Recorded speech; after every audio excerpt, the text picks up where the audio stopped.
On avait évidemment de bons indices qui laissaient penser que Emmanuel Macron allait aller jusqu'à Kiev, mais c'est désormais officiel. Il se trouve dans le train au moment où l'on se parle, dans le train direction Kiev. Avec lui, dans le train, il y a Mario Draghi, le Premier ministre italien, et Olaf Scholz, le chancelier allemand. Dominique Trinquant, vous qui êtes l'ancien chef de la mission militaire française auprès de l'ONU, spécialiste des questions militaires, on imagine bien sûr que cette visite à Kiev, première depuis le début du conflit pour Emmanuel Macron, elle est particulièrement attendue.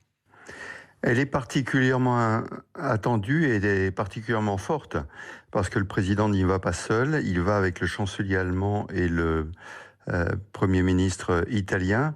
Or, on sait que la France, l'Italie et l'Allemagne étaient de l'Union européenne les trois pays qui étaient les plus prudents, qui savent toujours d'ailleurs qu'il faudra un moment ou un autre parler avec la Russie.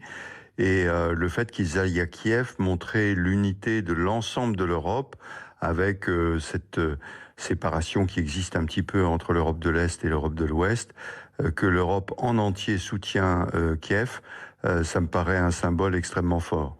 Un symbole très fort, après des déclarations qui ont pu semer un peu le doute, ou en tout cas rendre Kiev et le président Zelensky un peu plus sceptiques à l'endroit d'Emmanuel Macron. Il avait été un peu troublé par les déclarations, notamment sur le fait de ne pas humilier Vladimir Poutine. Est-ce qu'il y a quelque chose à se faire pardonner pour Emmanuel Macron ? Alors, se faire pardonner, je sais pas, d'abord, je reprends les termes, pardonnez-moi, mais Précis. c'est pas Monsieur Poutine qu'il s'agissait de ne pas humilier, c'était la Russie. Il faut bien faire la différence entre Monsieur Poutine et la Russie. Monsieur Poutine est le fauteur de guerre contre lequel nous devons combattre, tous les Européens unis avec l'Ukraine. En revanche, la Russie, on ne changera pas la géographie, elle fait partie de l'Europe, c'est notre voisin, et à un moment ou à un autre, il faudra bien parler avec la Russie.